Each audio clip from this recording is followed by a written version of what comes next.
Ladies and gentlemen, I'm Carmine Sabia, and this is Explain America.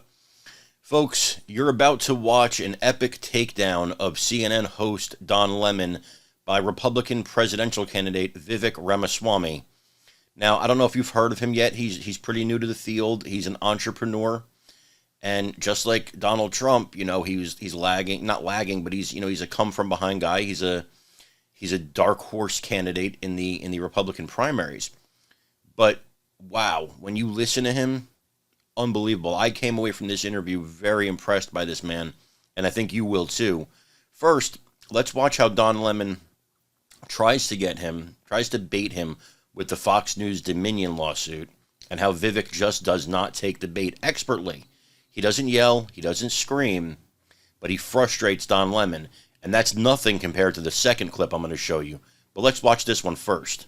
Joining us now, a frequent guest on Fox News, Republican presidential candidate and tech entrepreneur Vivek Ramaswamy. So we are happy to have you on. I'm going to talk to you more than just about Fox News, but good morning to you. Thank you for joining us. Glad to be here. What do you make of this decision to settle this case? I mean, it strikes me as a cost of doing business. If you're going to be a news network, I think it's happened to CNN. I think it's happened to a lot of news networks. That has not happened happened to CNN. That has not happened to CNN. This is never been sued for defamation. Never been actually settled. This is the largest it's definitely in large. history. And Fox appears to have the largest viewership and the market capitalization. So I'm not familiar with the details of this case. I'm actually more interested in issues relating to this country than disputes with media companies. But I will say that it strikes me that from CNN to Fox News. You're not familiar with the case. You're not familiar with the lies about the 2020 election, about the election being stolen, that Dominion was somehow, fixing the votes. I mean, that's why they $787.5 million. You're not familiar with that? And you're running for president? The details of a private dispute between a commercial dispute and the details of what the dollar figures are, that's not where I spend. That's really not where I spend my time. But what I will say is, look, there's defamation cases. People settle businesses. If you settle business disputes, Fox settled this one. It's actually not, I think, the pressing issue for the nation of what Fox News' settlement is. I disagree with that because as you just admitted, you said Fox is the largest viewership, one of the largest viewerships among television networks, and especially cable networks, considering the eyes, the American people who are tuning in to Fox News to get their information and to get it accurately.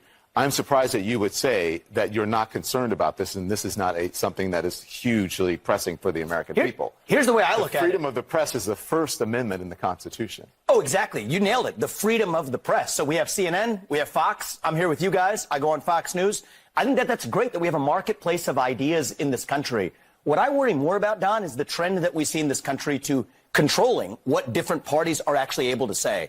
The American way to bad speech is more speech. And so I think we need to actually embrace that culture and a more diverse marketplace of ideas. That's something we haven't done well enough in this country. With all honesty, you're not answering the question. You're giving us platitudes about... I'm actually unsure what your question is, Don. Do you want somebody to bash Fox News on CNN? No, I'm not asking you to bash Fox. I'm not asking you to bash Fox News. I'm asking you to be honest about what happened on Fox News, about the lies that were told, and them having to admit the lies and paying the largest defamation settlement to a media company in history, and you are a frequent guest on that network. Are you concerned about the credibility? Are you going to continue to go on that network even with those credibility issues? I have far more concerns with the credibility of what we will call the mainstream media than I do with the credibility of Fox News. But Fox is the mainstream media. At the end of the day, what I say is, look, neither you nor I know the details because they settled it before it went to trial. I think the obsession over this is a little weird. Vivek, listen, it's a little bizarre. I don't want to get into that. There's real issues to talk about in the country. Why are we talking about Fox News and the settlement? This is a very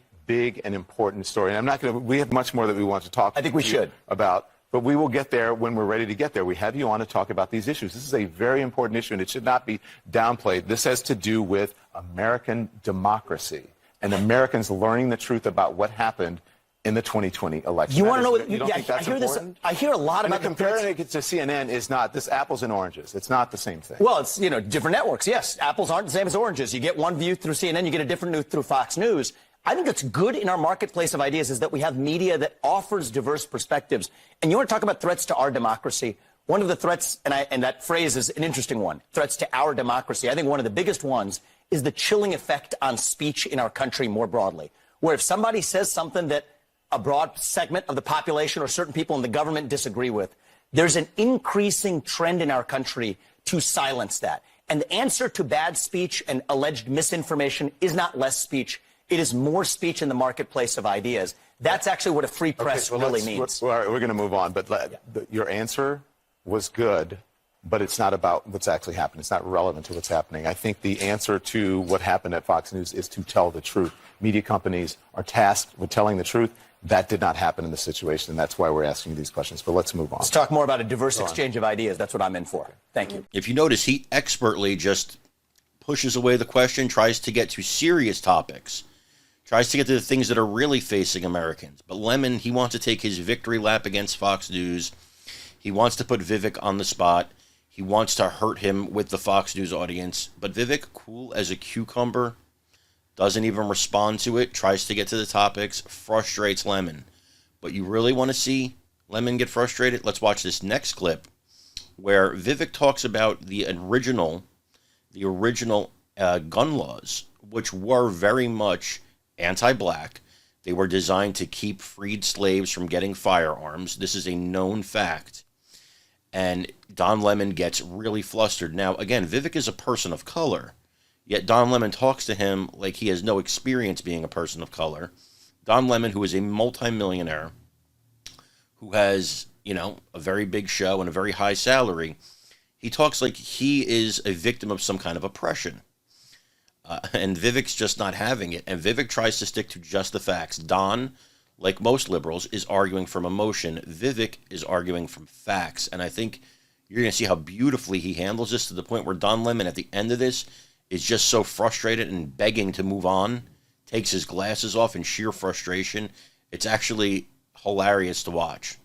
Here's what you said, referring to back to 1865. Here it was. I want you to raise your hand if you know when the first anti-gun laws were passed in this country. Raise your hand if you do. 1865. You want to know when it happened? We fought a civil war in this country to give black Americans the equal protection under the law that we failed to secure them in 1776. But then you want to know what happened? Southern states passed anti-gun laws that stopped black people from owning guns. The Democrat Party, then as in now, wanted to put them back in chains. Then as in now, that's quite an accusation about the current Democratic Party. Who and what were you referring to? I was referring to Joe Biden and his expression of wanting to put them back in chains, dating back to Lyndon Johnson. I think Lyndon Johnson's so-called Great Society was one of the greatest misnomers in American political history, where even back then in the 1960s, 70% plus of black kids were born into two-parent homes. Today, that number is less than 30% in the opposite direction. The very policies that we implemented in this country in the name of helping black Americans have actually been disastrous for black Americans and all Americans. And I think that that's something that we need to wake up to. In 1865, you were talking about the black codes, right? That's right. Passed, enacted to make it a crime for a black person to carry a gun Exactly. in the South. But you're equating that to the current president?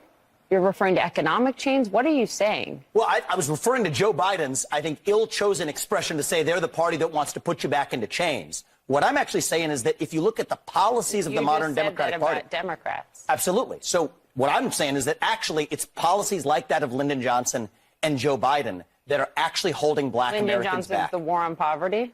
Yes, and in particular, his Great Society, where he actually created incentives in the family, where if you're a family, you could actually get more money by not having the father in the home.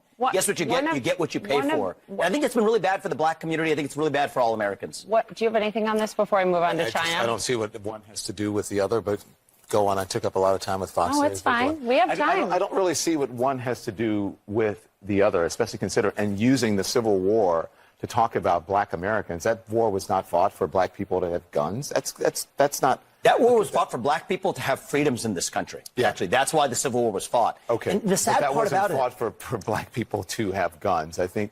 Actually, you know, funny fact is, black people did not get to enjoy the other freedoms until their Second Amendment rights were secured. And I think that that's one of the lessons that we learned. Black people still aren't allowed to enjoy the freedoms. I disagree with you on that, Don. I disagree with you. And I think you're doing a disservice to our country by failing to recognize the fact that we have equality before the law. Skin and you live in this country, then you can disagree with me, but we're not. You mentioned in here that we have 3 different shades Don, I think we have to be able to here. talk about these issues in the open, regardless of the color of our skin. Black Americans today, to say that, compare that to 1865 and 1964, I think for you to compare it to 1865 and have equal rights in this country. Actually, I think it's insulting to black people. It's insulting to me as an African American. I don't want to sit here and argue with you because it's infuriating for you to put those things together. It's not right.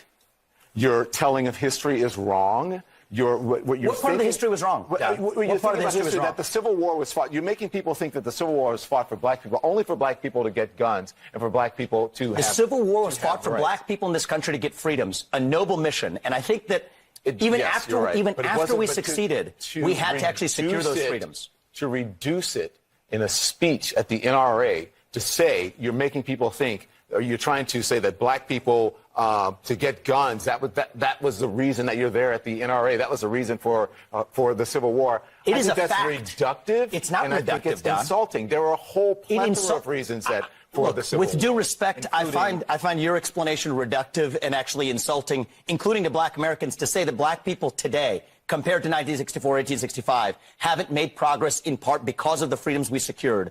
And the Second Amendment was part of what secured hang on, that please. freedom. I cannot keep a thought if you guys are talking to me in my ear. So hang on one second. So to say that black people, say what you said again. Black people secured their freedoms after the Civil War. It is a historical fact, Don. Just study it. Only after their Second Amendment rights were secured. They were not secured their freedoms after the Civil War. That is not. You are discounting Reconstruction. You're discounting a whole host of things that happened after the Civil War when it comes to African Americans, including the whole reason that the Civil Rights Movement happened is because black people did not secure their freedoms after the Civil War, and that things turned around. People tried to change the freedoms that were supposed to happen. And you know how they got it? They got their Second Amendment rights, and they actually got the NRA played a big role in that. But today, Don, the NRA did not play a big role in that. They trained black Americans how to use firearms. That's a lie. That's not. The NRA did not play a big role in that. This is just historical fact. It's not historical fact. The part that I find, because you say it's historical fact. The part that I find insulting is when you say today black Americans don't have those rights after we have gone through civil rights revolution in this country. You are sitting here telling an African American about the rights and what you find insulting about the way I live, the skin I live in every day. Here's where you and I have a different point of view. Black and white that black people don't have in this country, and that black people do have. Well, here's where you and I have a different point of view. I think we should be able to express our views regardless of the color of our skin. We should have this debate I'm not saying you without me regarding you as a black man, but me regarding you as a fellow citizen. That's what I think we should see. Whatever ethnicity you are, explaining to me whatever ethnicity about what it's like to be black. Whatever in America. ethnicity I am, I'll tell you what I am. I'm an Indian American. I'm proud of it. But I think we should have this debate. Black, white doesn't matter. I think we should have this on debate. The content of the ideas. If you're going to do it, you should do it in an honest way and in a fair way. And what you're doing is not an honest and fair way. Okay? But we appreciate you coming on. With due respect, Don, I look forward to continuing that conversation. Thank you. The conversation. Thank you so much. Thank you, Papa. We'll talk about China. Yes, let's talk about China. Next time you come back. Oh, thank you. Much to say on declaring independence from China. Okay, something you can move add on now, please. Thank you. Thank you. I mean, Vivek really had him on the ropes, and it showed. Just a beautiful, beautiful job. I think this man needs to be on the debate stage at the very minimum in the Republican primaries, and I think people need to hear what he has to say. This is a voice that should be heard. Tell us what you think in the comments, guys. As always, please remember to like, comment, share, and subscribe. Again, I'm Carmine Sabia, and this is Explain America. We love you guys. God bless you. Take care, everybody.